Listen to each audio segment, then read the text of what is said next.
bersyukur kepada Allah dengan mengucapkan Alhamdulillahi Rabbil Alamin. Berselawat kepada Rasulullah dengan mengucapkan Allahumma salli ala Sayyidina Muhammad wa ala ali Sayyidina Muhammad. Allahumma salli wa sallim wa barik alaih. Yang sama-sama kita hormati Bapak Ketua beserta seluruh pengurus Masjid Al-Qalam, hadirin hadirat, muslimin muslimat, alim ulama, sedik pandai, tokoh masyarakat. InsyaAllah kita semua dimuliakan Allah Subhanahu wa ta'ala. Amin ya rabbal alamin. Judul kita subuh ini sebagaimana tertulis, untuk apa kita hidup. Itulah agaknya yang dibicarakan ibu-ibu di atas sampai ribut betul. Untuk apa kita ini hidup? Pertanyaan ini tidak bisa dijawab oleh akal manusia. Makanya Sokrates, seorang filosof dulu Yunani, berkata, untuk menjawab mengapa kita hidup, perlu hidup 500 tahun lamanya.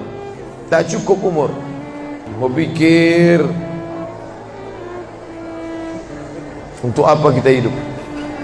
Sampai akhirnya karena tidak sanggup akal itu menjawab, maka diutuslah Nabi Muhammad sallallahu alaihi wasallam. Mata saya hanya bisa melihat apa yang ada dalam masjid ini saja. Saya tak tahu berapa banyak jamaah di luar. Maka karena mata ini terbatas, saya ini manusia yang lemah. Telinga juga hanya bisa mendengar apa yang dibicarakan sekeliling dan atas saja. Apa yang dibicarakan orang di luar sana saya tak tahu. Maka saya manusia yang lemah. Akal juga begitu, tidak bisa menangkap saya ini habis mati nanti mau kemana. Maka saya manusia lemah. Allah Maha tahu, maka dia kirimlah salah satu makhluknya ingin menjelaskan kau untuk apa, sedang di mana dan akan kemana. Dan makhluk itu bernama Nabi Muhammad sallallahu alaihi wasallam. Untuk apa hidup? Langsung dijawab, wa ma khalaqtul jinna wal insa illa liya'budun. Tidak ada makhluk yang kuciptakan, baik jin maupun manusia, kecuali untuk beribadah. Cara beribadahnya bagaimana? Langsung dijawab, wa ma arsalnaka illa rahmatan lil alamin. Bagaimana cara perbuatannya? Langsung dijawab, laqad kana lakum fi rasulillahi uswatun hasanah. Maka Al-Quran itu menjawab pertanyaan-pertanyaan. Yas'alunaka 'anil mahid, mereka bertanya kepadamu tentang perempuan haid. Qul huwa adza, katakan itu kotor, tidak baik. Yas'alunaka 'anil yatama, mereka bertanya kepadamu tentang anak yatim. Yas'alunaka 'anil khamri wal maisir, mereka bertanya kepadamu tentang khamar dan judi. Yas'alunaka madza yunfiqun, mereka bertanya kepadamu apa yang mesti mereka sedekahkan. Yas'alunaka 'anil ruh, mereka bertanya kepadamu tentang ruh. Qulir ruhu min amri rabbi, katakan ruh urusan Allah Subhanahu wa ta'ala. Wa ma utitum minal ilmi illa qalila, tidaklah kamu diberi pengetahuan tentang itu melainkan hanya sedikit saja. Jadi Al-Quran menjawab berbagai pertanyaan yang tak dapat dijawab oleh survei, tak dapat dijawab oleh lembaga penelitian riset. Dia menjawab apa yang tak bisa dijawab akal manusia. Pepatah Melayu berkata, kalau galah panjang sejengkal, jangan laut hendak diduga. Galah artinya bambu. Orang kalau naik rakit bambu mesti ditanamkan ke dalam sungai. Kalau panjangnya cuma sejengkal, jangan laut hendak diduga. Itulah orang yang terlalu memaksakan akalnya, akhirnya ngomong sendiri dan senyum sendiri. Akhir puncak daripada akal adalah ngomong sendiri, senyum sendiri. Angkot lewat pun dia senyum. Na'udzubillah. Oleh sebab itu kita yang sangat rendah, hina ini mengaku lemah. Aku berserah kepada Engkau ya Allah. Berserah itu bahasa Arabnya istislam. Makanya kita ini tadi mengaku di hadapan Allah hanifan musliman. Aku condong kepada kebenaran, musliman, dan aku hanya berserah diri kepada Engkau ya Allah ya Rabbal Alamin. Makanya apa kata Allah kita ikut. Padahal ini akhir pekan, weekend, maunya santai, tapi kita ikut apa kata Allah Subhanahu wa taala. Bangun subuh ikut. Padahal ini mestinya santai di rumah, tidur-tiduran, membalaskan sakit hati hari Senin, hari Selasa, hari Rabu, hari Kamis, hari Jumat. Ini hari Sabtu, tapi justru hari Sabtu bersusah payah, berdingin-dingin di luar. Bahkan kabarnya jam 3 sudah ada yang datang ke masjid ini. Bahkan ada yang mabit di samping danau. Bayangkan itu. Orang mabit di Musdalifah, yang mabit di samping danau. Oleh sebab itu maka ini apa yang membuat makhluk ini bisa begini? Itu semua adalah orang-orang yang mengerti untuk apa kita hidup. Karena hidup adalah untuk beribadah. Bangun tadi dari tidur langsung beribadah. Buka mata, ibadah pertama adalah zikir. Alhamdulillahillazi ahyana ba'dama amatana wa ilaihin nusyur. Masuk kamar mandi, tempat najis, kotor, bau, kotoran, tempat setan, tapi tetap menjadi ibadah. Dalam WC-nya pun ibadah. Dia masuk lagi ke kiri, dia katakan Allahumma inni a'udzubika minal khubusi wal khaba'is.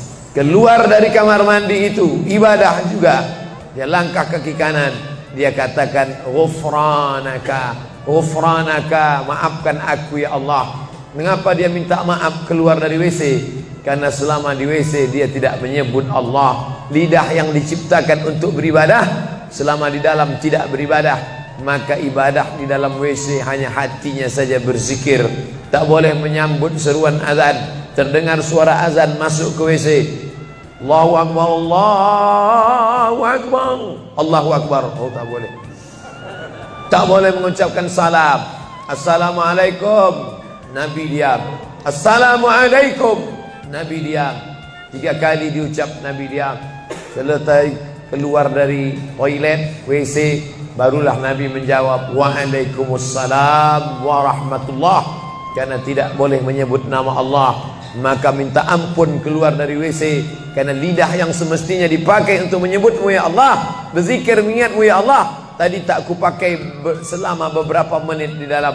Maka dia katakan ghufranaka. Lalu kemudian melihat wajah di cermin, mana tahu ada kotoran di mata. Jangan sampai kita berjumpa sama orang di masjid, orang senyum, kita senyum, yang disenyumkan orang kita. Maka lihat dulu baik-baik. Maka ketika melihat wajah, dia pun menjadi ibadah. Allahumma kama hassanta khalqi fahassin khuluqi. Sebagaimana kalau kau sudah perbaiki bentuk ciptaanku ini menjadi sempurna, maka perbaikilah akhlakku ya Allah. Lalu setelah itu berangkat dari rumah menuju masjid, beribadah juga. Bismillahi tawakkaltu ala Allah, la haula wala quwata illa billah. Setiap langkah kaki ke Masjid Al-Qalam ini bernilai 1 langkah menghapus dosa. Langkah kedua mengangkat derajat. Langkah ketiga menghapus dosa. Langkah keempat mengangkat derajat. Tidak tanggung-tanggung, derajatnya diangkat Allah. Siapa yang duluan datang langsung dapat di depan. Tapi ada orang terlambat tetap tinggi juga derajatnya. Mana dia? Ini yang di atas. Siapa bilang perempuan direndahkan, dihinakan? Perempuan dimuliakan. Mana contoh perempuan dimuliakan? Kalau mau tahu, datanglah ke Masjid Al-Qalam. Perempuan dimuliakan. Bapak Ibu yang dimuliakan Allah, masuk ke dalam masjid, langkah kaki kanan, Allahumma inni as'aluka min fadlik. Itu doa nanti keluar. Tapi ketika akan masuk, apa doanya? Allahumma ya Allah, iftahli, bukakan untukku abwaba rahmatik, pintu rahmatmu, bernilai ibadah. Duduk berzikir, jangan ngobrol, jangan cerita. Foto Pak Ustaz, sikit-sikit boleh. Lalu kemudian selama itu tertulis tadi di atas, Itulah hebatnya masuk ke Masjid Al-Qalam, tidak hanya mendengar ceramah, dapat pengajian. Ketika saya masuk tadi, dengar suara azan, ada tulisan hadis riwayat Al-Bukhari. Siapa yang mendengar seruan azan lalu menyambut seperti bunyi yang diucapkan muazzin, kecuali pada hayya 'alas shalah, hayya 'alal falah, dia baca la haula wala quwata illa billah, ditutup dengan doa wasilah. Allahumma rabb hadhihi ad-da'wati tammah was-salatil qa'imah, dimintakan untuk Nabi Muhammad, ati sayyidina Muhammadanil wasilah wal fadilah wasyarafa wad darajatal aliyatar rafi'ah. Yang kelima, wa ba'athallahumma maqaman mahmuda alladzi wa'adtah innaka la tukhliful mi'ad. Maka kata Nabi, halat laku syafaati yaumal qiyamah, layaklah dia mendapat syafaatku hari kiamat. Makanya selama duduk di depan tadi, tak ada satupun yang ngobrol, semuanya menyambut seruan azan. Allahu Akbar, Allahu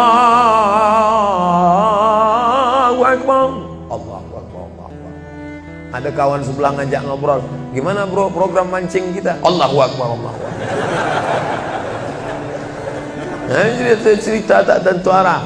Ini kita sedang beribadah kepada Allah Subhanahu wa ta'ala. Lalu kemudian selesai azan, salat sunat yang balasan pahalanya khairum minad dunya wa ma fiha, lebih baik daripada dunia dan seisinya.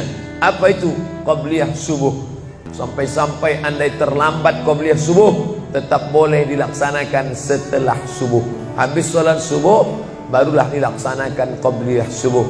Tapi kalau sudah sama-sama ngaji, tapi kalau nanti pulang kampung, justru sekarang orang di kota ngaji, di kampung tidak ngaji. Zaman dulu di kampung ngaji, di kota tidak ngaji. Sekarang dunia sudah mau kiamat. Di kampung orang ngaji, di kampung orang tidak ngaji. Kenapa? Parabola masuk desa. Oleh sebab itu, maka kalau di kampung itu tidak ada pengajian, mereka tidak tahu bahwa qabliyah subuh diganti setelah subuh. Nanti pas mau bulan puasa pulang kampung, jangan qabliyah subuh setelah subuh. Karena nanti begitu mereka lihat, loh apa tuh? Sejak tinggal di Bekasi ikut aliran sesat. Dan dia tidak tahu bahwa sholat qabliyah subuh itu jangan sampai tinggal. Andai tertinggal, tetap dilaksanakan setelah sholat subuh. Ayatnya diatur. Ayat pertama, qul ya ayyuhal kafirun. Ayat yang kedua, qul huwallahu ahad, Allahu samad, lam yalid wa lam yulad wa lam yakul lahu kufuwan ahad. Andai masuk ke dalam masjid, kebetulan jamnya langsung nampak kelihatan, iqamat tinggal 2 menit lagi, iqamat 2 menit, tak mungkin sholat 4 rakaat. Pilihannya tahiyatul masjid atau qabliyah, qabliyah atau tahiyatul masjid. Kalau melaksanakan tahiyatul masjid tidak dapat qabliyah. Tapi kalau melaksanakan qabliyah, automatically dapat tahiyatul masjid. Oleh sebab itu, andai terlambat, waktu tinggal 2 menit, maka laksanakanlah qabliyah subuh. Tapi jangan gara-gara ini terlambat terus. Yang paling afdal cepat datang. Apa kata jamaah? Yang lambat kan ustaz, kami cepat datang. Bapak-ibu yang dimuliakan Allah Subhanahu wa ta'ala, selesai itu salat subuh. Kalau qabliyahnya lebih baik daripada dunia dan seisinya, apalagi salat subuhnya. Begitulah. Kalau qabliyahnya saja yang pendek ayatnya lebih baik daripada dunia dan seisinya, apalagi solat subuhnya. Lalu pahala solat subuh itu apa? Tak ada yang tahu. Makanya kata Nabi, lau ya'lamuna ma fil atamati was subhi, andai mereka tahu pahala solat subuh berjamaah, la atauhuma habwan, mereka akan datang ke Masjid Al-Qalam walaupun merangkak. Habwan, lumpuh, sakit kakinya, dia akan datang. Kursi roda tak ada, yang mendorong tak ada, datang dia ke masjid ini walaupun merangkak. Kenapa mereka tidak datang? Karena mereka tidak tahu. Kenapa mereka tidak tahu? Karena mereka memang tidak cari tahu dan tak mau tahu.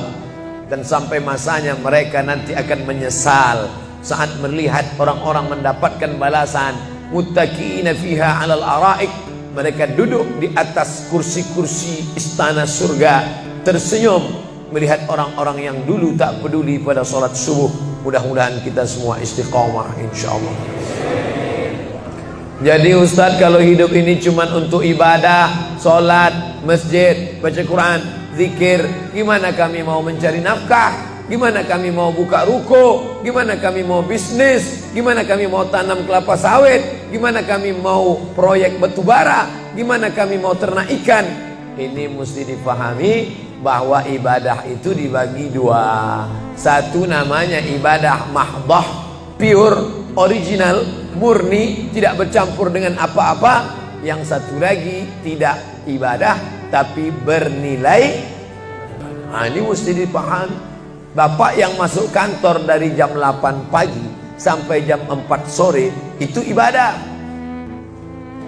Karena kalau itu tidak ibadah, habislah waktu kita. Makanya yang bekerja niatkan ibadah. Sehingga kalau istrinya nanya, "Mas kok lama pulang?" Ibadah nih, Pak.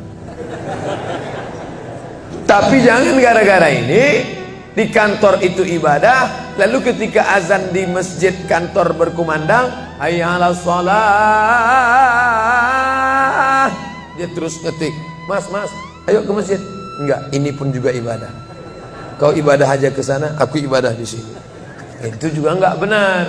Karena ibadah itu dibagi dua. Satu yang murni, pure, tidak bercampur dengan apapun, namanya ibadah mahdhah. Salat, baca Quran, zikir, iktikaf. Tapi ada satu lagi tidak ibadah, tapi kalau diniatkan dia bernilai ibadah. Termasuk ibu-ibu yang hamil 9 bulan 10 hari itu ibadah. Kalaulah 9 bulan 10 hari itu tidak ibadah, betapa tidak adilnya Allah. Masa kita yang duduk-duduk di masjid dapat pahala ibadah, dia yang muntahnya, yang ngidapnya tak dapat ibadah. Tadi malam begitu sampai di airport langsung SMS masuk, "Ustadz, keluar dari pintu berapa? Ini ada perempuan ngidam mau ketemu." Saya keluar dari pintu 4, kami sudah standby di pintu 4. Lantai berapa? Lantai paling atas. Oke. Sampai di sana lihat perempuan tidak pakai jilbab, pakai celana jeans. Saya udah mau marah. Ini kenapa? "Mohon maaf Pak Ustaz, non muslim." Astagfirullah. Rupanya non muslim hamil ngidam mau jumpa Ustaz Somad. Mudah-mudahan anaknya jadi anak soleh. Biasa. Allahu Akbar. Bernilai ibadah. Lalu yang dapat pahala dari itu siapa? Dari mana ibu-ibu hamil muda itu tahu saya? Kenal saya di mana? Padahal dia dari Jawa, saya dari Sumatera. Ternyata ada orang beribadah yang tidak kita sangka ibadah. Tidak ada rukun, tidak ada syarat, tidak ada wajib, tidak ada sunat, tidak ada makruh, tidak ada mubah. Apa ibadahnya? Ya ini, merekam ceramah ini. Merekam ceramah ini ibadah. Memoto itu ibadah. Bayangkan resiko tukang foto. Saya sampai sekarang tukang foto itu resikonya nanti setelah tua matanya gini.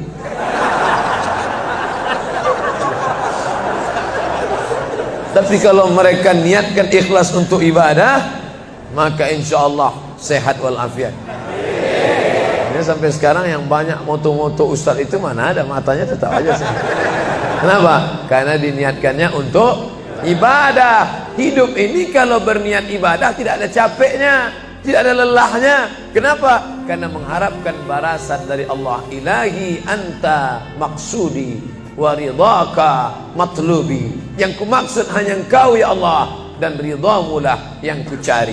Suatu ketika saya sampai di sebuah kabupaten kota, saya tanya ke Pak Bupati, "Pak, ya, kenapa Bapak buat pengajian untuk PNS hari Kamis pagi? Pagi Kamis buat pengajian tabligh akbar. Apa manfaatnya menurut Bapak sebagai pimpinan daerah?" Ternyata Ustadz Somad, kami sudah coba formula macam-macam untuk PNS ini. Pertama kami undang motivator dari Jakarta. Akhirnya di gedung hotel dengan biaya mahal. Lalu kemudian dengan infocus, suara menggelegar. Semangat, semangat, semangat. Keluar dari situ lesu. Motivatornya pulang, pegawai letoy. Akhirnya kami buat undang tentara dengan bapak polisi, baris berbaris, siap, siap. Pak polisi pulang, gak siap lagi. Ternyata yang disentuh paling mantap bukan fisiknya, bukan matanya, bukan pakai infocus, bukan pakai suara menggelegar, tapi yang disentuh adalah hati. Dan satu yang bisa menyentuh hati itu adalah agama. Itulah makanya ibu bapak coba nanti kalau mau buat praktek, buat satu kotak, buat satu lagi kotak, ada dua kotak. Kotak ini buat voucher namanya sumbangan. Kotak ini buat juga voucher tulisannya sodakoh. Lihat mana yang paling banyak diambil umat Islam, sumbangan apa sodakoh? Sodakoh, padahal nilainya sama. Sumbangan 100.000, sodakoh 100.000. Bapak ibu silakan ambil untuk anak yatim fakir miskin kita. Pasti voucher yang paling banyak diambil adalah sodakoh. Kenapa? Karena mereka menganggap sumbangan tak ada pahalanya, karena bukan bahasa Arab. Apa dia? Sumbangan. Enggak ada dalam Quran. Ya ayyuhalladzina amanu, sumbangan. Yang ada adalah sedekah. Innamas shadaqatu lil fuqara wal masakin wal 'amilina 'alaiha wal mu'allafati qulubuhum wa fir riqab wal gharimin wa fi sabilillah wa ibnis sabil. Itulah mengapa yang disentuh itu bukan nalar otaknya, tapi yang disentuh itu adalah hatinya. Ala fil jasadi mudghah. Ketahuilah dalam jasad itu ada segumpal. Idza salahat salahal jasadu kulluh. Kalau yang segumpal itu baik, maka yang lain ikut menjadi baik. Wa idza fasadat fasadal jasadu kulluh. Kalau yang segumpal itu rusak, jahat, kotor, hitam, gelap, maka yang lain ikut menjadi rusak. Ala wahyal qalb, hati. Jagalah hati. Itu yang selalu dipesankan Ustadz kita Agim, jagalah hati. Jangan kau terserah. Bapak Ibu yang dimuliakan Allah, salah satu yang merusak manusia sekuler, membagi dua. Di masjid ibadah, di kantor tidak ibadah. Fatal. Di masjid dianggap ibadah. Jangan heran kalau ada orang di masjid khusyuk, takut nengok ke atas, melihat hanya tempat sujud saja. Allahu Akbar, tidak mau lihat ke atas. Kenapa? Dia khusyuk. Tapi di kantor dia lebih setan daripada setan. Kenapa?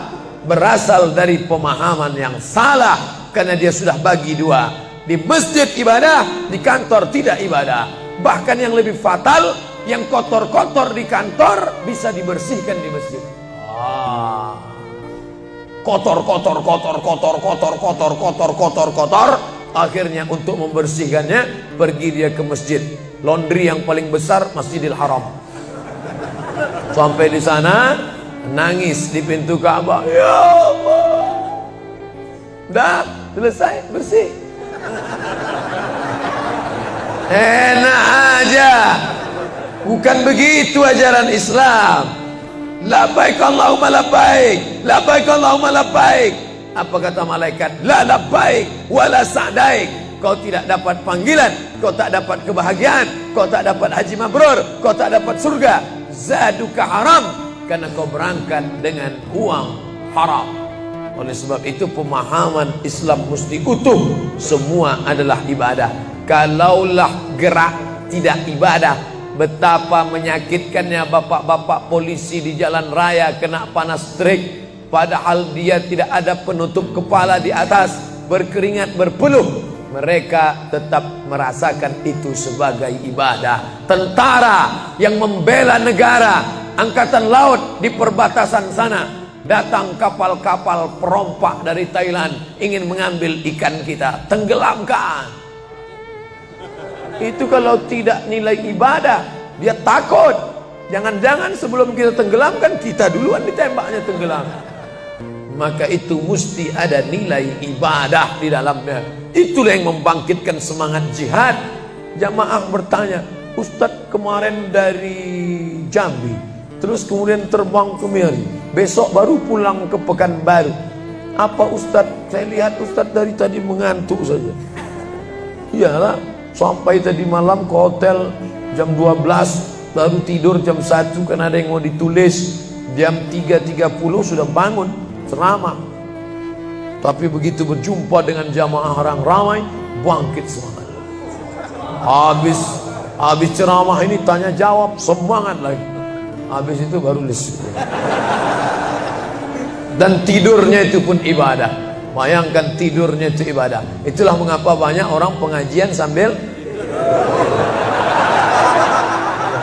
oh, ustadz menyindir ya? Tidak. Saya termasuk ustadz yang tidak pandai menyindir. Saya termasuk ustadz kalau dipesan request untuk menyindir, saya tidak pandai. Kenapa? Karena saya pernah menyindir orang. Ustadz, tolong ustadz sindirkan. Ini ada jamaah yang sudah sedekah tapi mengambil uangnya kembali. Siapa yang bersedekah mengambil uangnya kembali? Kal kalbil ladzi ya'udu ila qaihi, sama seperti anjing yang menjilat muntahnya kembali. Selesai pengajian, mohon maaf Pak Ustaz, yang disindir nggak datang. Oleh sebab itu tak ada gunanya sindir menyindir. Kalau mau to the point, mana orangnya face to face, langsung saja tembak 12 pas, gol.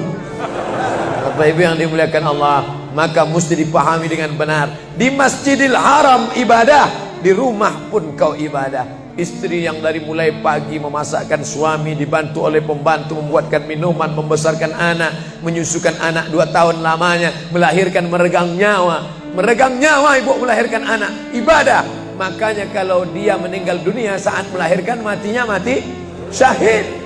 Saking senangnya suaminya mendapatkan seorang istri yang syahid, tak menangis dia. Begitu tegarnya bapak, tidak meneteskan air mata. Tidak Pak Ustaz, aku melepas seorang syahid, 3 syahid lagi siap menanti. Peace, damai. Biasanya ibu-ibu kalau bawa cerita ini, kalau gini pulang aja lah kita kan. Nah, bercanda. Serius sekali. Nah, tapi yang saya katakan tadi itu semuanya ibadah badan. Melangkah dari rumah, ibadah badan. Membukakan mata, ibadah badan. Mendengar ceramah, ibadah badan. Membaca Quran, ibadah badan. Berzikir, likulli sulama minkum sadaqah. Setiap tulang-tulang sendi ada sedekahnya. Subhanallah, subhanallah, subhanallah, subhanallah, subhanallah, subhanallah. Itu ibadah badan. Tapi ada bukan ibadah badan. Apa dia? Itulah yang 7 macam. Zakat, wakaf, infak, sedekah, wasiat, hibah, ghanimah. Nah, itu ibadah harta. Mana yang lebih banyak? Ibadah harta apa ibadah badan? Ibadah badan. Kalau ibadah harta tak banyak. Zakat, wakaf, infak, sedekah, wasiat, hibah, ghanimah, rampasan perang. Tapi kalau ibadah badan, setiap gerak adalah ibadah. Makanya kita mesti bergerak. Di kulli harakah barakah. Setiap ada gerak pasti ada berkah. Makanya tak boleh tidak bergerak. Air sumur kalau tidak ditimba, air itu akan busuk, butek, warnanya pun tidak ada seperti minyak di atas. Mata air mesti terus berganti. Darah harus tetap mengalir, jantung harus tetap berdetak. Makanya jangan pernah kosong dari aktivitas. Fa idza farata fansab. Selesai dari satu ibadah, pindah ibadah lain. Selesai ibadah tegak, pindah ibadah ruku. Habis ibadah ruku, pindah ibadah tegak. Habis ibadah tegak, pindah ibadah sujud. Habis ibadah sujud, pindah antara 2 sujud. Selesai sudah salat, lalu kemudian puasa. Selesai puasa, lalu kemudian berzakat. Selesai zakat, lalu kemudian mengitari Ka'bah. Subhanallah walhamdulillah wa la ilaha illallah wallahu akbar. Selesai itu melontar jumrah. Selesai itu menggunting rambut. Selesai itu berzikir. Tidak pernah kosong. Sampai kapan? Sampai malaikat maut mencabut nyawa dan ucapan terakhir yang keluar dari mulut adalah la ilaha illallah. Itulah jawaban tentang pertanyaan untuk apa kita hidup di dunia. Nanti kalau ada anak, ibu, bapak, tetangga, kawan, sahabat, andai tolan bertanya, untuk apa kita ini hidup? Tak usah jawab, putarkan aja videonya. Itulah enaknya zaman sekarang. Kalau dulu mesti diingat. Saya dulu pulang sholat Jumat, mak saya manggil, sini ya mak, ceritakan apa isi khutbah khotib tadi di masjid. Gini. Itulah awal saya ceramah. Jadi saya paham mengapa saya menjadi ceramah sekarang. Dan saya tidak pernah merasa menceramahi bapak ibu. Saya tidak pernah merasa mengguru-gurui. Saya hanya seperti seorang anak sedang bercerita pada ibunya saja. Tadi mak, kata khotib itu begini. Anak sekarang enggak. Apa kata khotib tadi? Ini MP3-nya. Bapak Ibu yang dimuliakan Allah Subhanahu wa taala, ibu yang mendidik anak-anak ibu, ibadahnya luar biasa. Itulah mengapa ibu lebih tinggi derajatnya daripada laki-laki. Ilzam rijlaiha, kau urus tapak kakinya, fathammal jannah, kau dapati surga di sana. Di bawah tapak kakinya surga, al jannatu surga, tahta di bawah aqdam kaki al ummahat, ibu-ibu. Kenapa begitu?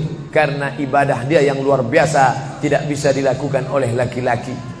Salat kita bisa, puasa kita bisa, tawaf kita bisa, sa'i kita bisa, melontar jumrah kita bisa, tahallul kita bisa. Tapi ada yang kita tak bisa. Apa dia? Mengandung kita tak bisa. Siapa yang mau coba mengandung, keluar dari sini, ambil bola voli, ikat di perut. Melahirkan kita tak bisa. Siapa ingin coba melahirkan, keluar dari sini, telanlah jeruk bulat-bulat. Habis itu keluarkan bulat-bulat. Menyusukan kita tak bisa, dan itu ibadah. Tapi bukan ibadah mahdhah. Dia tidak selevel dengan salat, zakat, puasa, haji. Tapi ibadah ini berkualitas. Ibadah badan sudah, ibadah harta sudah. Ada ibadah yang terakhir, yang ketiga. Kalau ibadah badan berkeringat, lelah, capek. Ibadah harta, duit habis. Tapi ada ibadah satu lagi, tak nampak di mata. Apa dia? Ibadah hati. Itulah dia ikhlas. Orang yang ikhlas tak tampak. Ikhlas, ridha, qanaah, tawakal, zikir, muhasabah, muraqabah, tazkiyatun nafs, mensucikan hati dari penyakit hati, riya, sum'ah, takbur, sombong, hasad, busuk hati. Itu ibadah. Kenapa begitu? Disitulah letak adilnya Allah. Man bana masjidan, siapa yang bangun masjid, banallah mislahu baitan fil jannah, dibangunkan Allah untuknya satu istana di dalam surga. Bapak ibu yang ikut membangun masjid ini, mudah-mudahan diberikan Allah Ta'ala balasan melimpah ruah. Kami nggak bisa Pak Ustaz, jangankan bangun masjid, buat rumah kami aja kami nggak bisa. Allah Maha Adil. Kalau kau tidak bisa dengan ibadah harta, maka engkau dengan ibadah tangan. Apa dia? Ikut gotong royong masjid. Nampak ada pembangunan masjid, ikut ngecornya, pasangnya. Tapi dengan syarat menyelesaikan masalah. Jangan buat masalah. Man shalla isnatai asyrata rakaah, siapa yang salat 12 rakaat fil yaumi wal lailah, sehari semalam, bunyalahu bihinna baitun fil jannah, dibangunkan untuknya satu istana di dalam surga. Sama macam orang yang bangun masjid, salat 12 rakaat. Kamu bisa bangun masjid? Bisa. Bagus. Kamu? Saya nggak bisa. Amal saya apa? Tenang, ada amal. Allah Maha Adil. Salat 12 rakaat. 2 rakaat sebelum subuh, 4 rakaat sebelum zuhur, 2 rakaat setelah zuhur, 2 rakaat setelah maghrib, 2 rakaat setelah isya. 12 rakaat. Saya nggak bisa Pak Ustaz, sedang terbaring di rumah sakit, kaki sakit, kepala sakit, hati sakit, jantung sakit. Stop, jangan lanjutkan. Aku tak sampai hati mendengar penderitaan. Jadi amal saya apa Pak Ustaz? Ada satu amalmu. Apa dia? Ridha, menerima takdir Allah Subhanahu wa ta'ala. Sakit Pak? Tidak. Kenapa? Sakitku hilangkan hatiku ridha. Man lam yasbir bibalai, siapa yang tak sabar dengan bala ujianku, walam yarda bi qada'i, yang tak ridha dengan takdirku, falyatlub rabban siwaya, carilah Tuhan selain aku. Kau sabar, kau ridha menerima itu. Apa balasannya? Lebih hebat daripada balasan orang yang bangun masjid, lebih besar daripada balasan 12 rakaat salat. Innama yuwaffas sabiruna ajrahum bighairi hisab. Orang yang sabar itu balasannya bighairi hisab, tak dapat dihitung, tak dapat dikira, unlimited. Begitulah Allah Maha Adil. Untuk apa kita hidup? Hidup untuk beribadah. Ibadah apa yang kita lakukan? Ibadah badan, ibadah harta, ibadah hati. Yang sudah melaksanakan tiga-tiganya, alhamdulillah. Yang baru melaksanakan satu, tambah. Yang satu pun belum, innalillah. Masjid ini besar. Kadang kita bangga masjid besar, rupanya APBN, anggaran pendapatan belanja negara. Bangga kita masjid megah, rupanya APBD, anggaran pendapatan belanja daerah. patutlah masjidnya di tengah hutan, karena di situ tanah yang murah.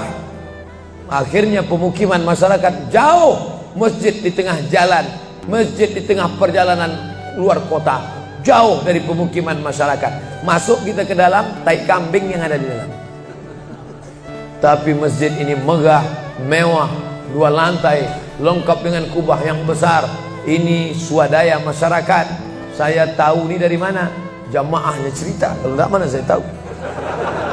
Ini masjid ini asli swadaya Pak Ustaz. Lama membangunnya Pak? Enggak lama, sebentar saja. Sebentar saja, sekejap langsung terkumpul 7,6 miliar uang. 7,6 M. Itu kalau dibelikan cendol berenang gitu. Bayangkan itu. Bisa terkumpul masyarakat. Padahal ibadah yang paling berat, ibadah harta ini. Banyak orang kalau diajak iktikaf, banyak. Ayo kita iktikaf, ramai.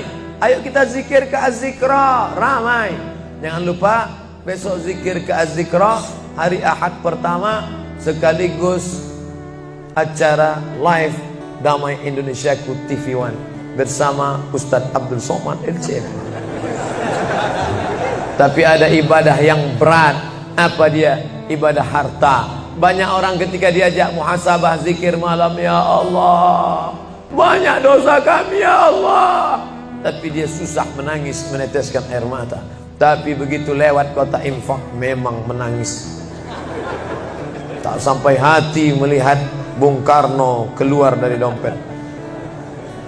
Lewat kotak sodako infak, lama membuka dompet mencari Patimura. Nauzubillah. Mudah-mudahan kita tak termasuk golongan yang bakhil ini. Kenapa? Karena setan selalu asyaitan, setan ya'idukumul faqra, membisikkan kepakiran. Jangan beri, jangan beri, jangan beri, nanti kau susah, nanti anak kau tak makan, nanti kau dikeluarkan kerja, kau makan apa, nanti kau mau beli rumah, nanti kau mau beli tanah, nanti kau mau beli mobil, nanti kau mau beli cincin, nanti kau mau beli kamera, nanti kau mau ganti HP, uangmu tak ada. Setan selalu berbisik-bisik. Lawan setan itu. Qul a'udzu birabbin nas, malikin nas, ilahin nas, min syarril waswasil khannas, alladzi yuwaswisu fi sudurin nas, minal jinnati wan nas. Hanya saja kalau yang berbisik itu setan, kita baca ayat kursi, insya Allah dia kabur. Ini yang berbisik ini kawan kita. Kita bacakan ayat kursi, hafal pula dia dari kita lagi. Tapi tak apa-apa, tetap aja bacakan. Allahu la ilaha illa huwal hayyul qayyum, la ta'khudhuhu sinatun wa la naum. Hembuskan ke wajahnya. Bapak Ibu yang dimuliakan Allah, setelah ibadah 3 ini kita lakukan, ibadah badan sudah, sholat subuh sampai melimpah ruah ke belakang. Saya dengar suara hati tadi, lapor, tenda sudah penuh, sudah melimpah ke jalan. Masya Allah. Ibadah harta sudah 7,6 M. Ibadah hati sudah, sabar, ridha, qanaah, tawakal. Tapi jangan lupa, datang merusak yang 3 ini, perkelahian, merusak ukhuwah Islamiyah. Masjid yang besar, kalau sudah kelahi di dalamnya, tinggal kelahi, tak lagi ada persatuan. Masuk masjid bukan baca doa pintu masuk masjid, malah masuk masjid ngelihat kira-kira dia di mana ya. Oh dia di sana, gua di sini lah. Oh di sini, dia di sini. Sampai akhirnya suatu hari terlambat, lupa ngelihat. Allahu Akbar, rupanya dia di samping. Jangan kelahi. Wa'tasimu bihablillah, berpegang teguhlah dengan tali Allah. Tali Allah itu apa? Al-Quran dan Sunnah. Apalagi ulama, nggak ngerti Quran, nggak ngerti Sunnah, tanya ulama. Al-ulama warasatul anbiya. Wa'tasimu bihablillah, berpegang teguh dengan tali Allah. Wala tafarraqu, jangan berpecah belah. Coba lihat bunyi ayatnya. Andai ayat itu sampai bihablillah titik sudah cukup. Berpegang teguhlah dengan cara tali Allah, cukup. Mengapa ujungnya tetap ditutup wala tafarraqu, jangan berpecah belah? Karena banyak orang yang sudah baca Quran, sudah sholat, sudah puasa sunat, tapi hatinya pecah bercabang. Galah patah boleh disambung, kaca retak boleh direkat, hati rusak kemana obat akan dicari. Oleh sebab itu kalau ada fitnah-fitnah, tabayun, klarifikasi. Jangan suudzon. Ijtanibu katsiran minaz-zan. Kepengurusan masyarakat, jamaah, sayang kebersamaan rusak. Gara-gara apa? Gara-gara nila setitik rusak susu sebelanga.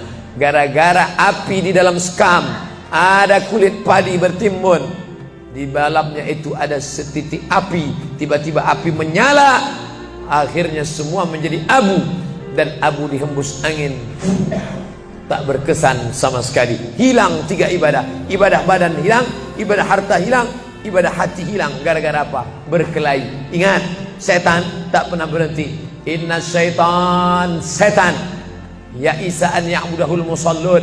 Setan kalau sudah melihat orang sholat, dia tidak lagi goda mereka untuk menyembah, sembahlah aku, sembahlah aku, sembahlah aku, sembahlah aku. Tidak. Tapi apa yang dia lakukan? Walakin fit tahrish, menanamkan permusuhan ke dalam hati orang yang sholat. Kejaga ini. Jangan kita bertengkar gara-gara masalah khilafiyah. Saya kalau jadi imam di masjid dekat rumah saya jadi imam, saya baca kunut. Dan imam-imam dekat rumah saya itu saya pesan harus baca kunut, karena saya berpegang mazhab Syafi'i. Tapi ketika sholat di Masjid Al-Qalam, saya tidak tahu jamaah di sini pakai kunut apa tidak. Saya tidak ingin merusak kebiasaan mereka. Mana tahu mereka ikut mazhab Hambali, mana tahu mereka Muhammadiyah, saya tidak tahu. Maka ketika diminta jadi imam, Ustaz jadi imam, batuk. Saya tak mau merusak, biarlah imam tetap saja. Rupanya imam di Masjid Al-Qalam tidak baca kunut, ya saya tetap ikut sholat. Apakah perlu saya ulang sholat saya? Tidak. Sholat saya sah, karena apapun ormasmu, apapun mazhabmu, mau NU, mau Muhammadiyah, mau Perti, mau Persis, mau Al-Irsyad, mau Jamaah Tabligh, mau FPI, mau mazhab Hanafi, mazhab Maliki, mazhab Syafi'i, mazhab Hambali, semuanya sepakat sholat subuh itu wajib. Jadi yang wajib aja kita laksanakan. Adapun perbedaan teknisnya, yang satu pakai usolli, yang satu nggak pakai usolli, yang satu ngangkat tangannya ke telinga, yang satu ngangkat tangannya ke bahu, yang satu bismillahnya jahar, yang satu bismillahnya sir, yang satu ayatnya panjang, yang satu ayatnya pendek, yang satu pas mau turun sujud tangan duluan, yang satu lutut duluan, yang satu duduknya tapak kakinya duduk di tapak kaki kiri, yang satu duduknya langsung pantatnya ke lantai, yang satu telunjuknya ngangkat sekali, yang satu berkali-kali. Itu masalah teknis simple sederhana.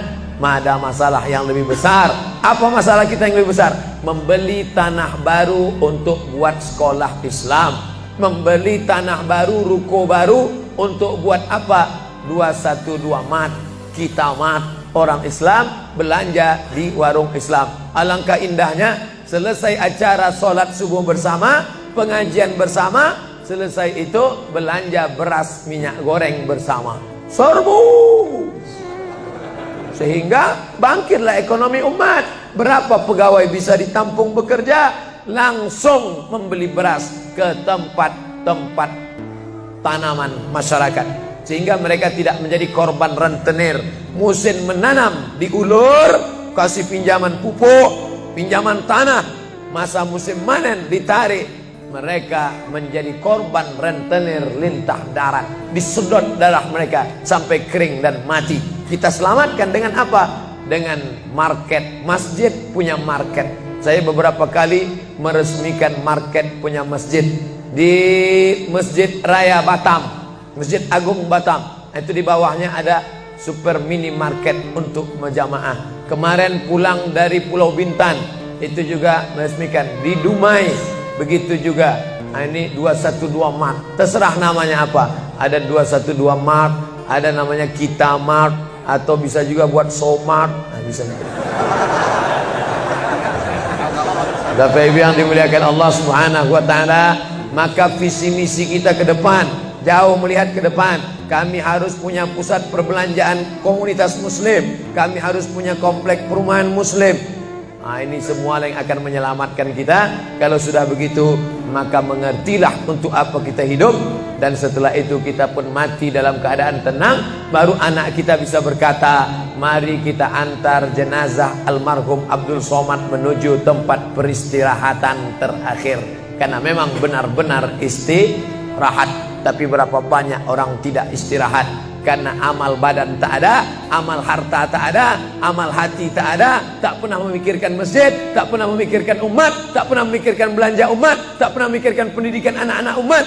Akhirnya mati yang layak untuk dia. Mari kita antar dia menuju azab pertama, akan menyusul azab-azab berikutnya. Na'udzubillah.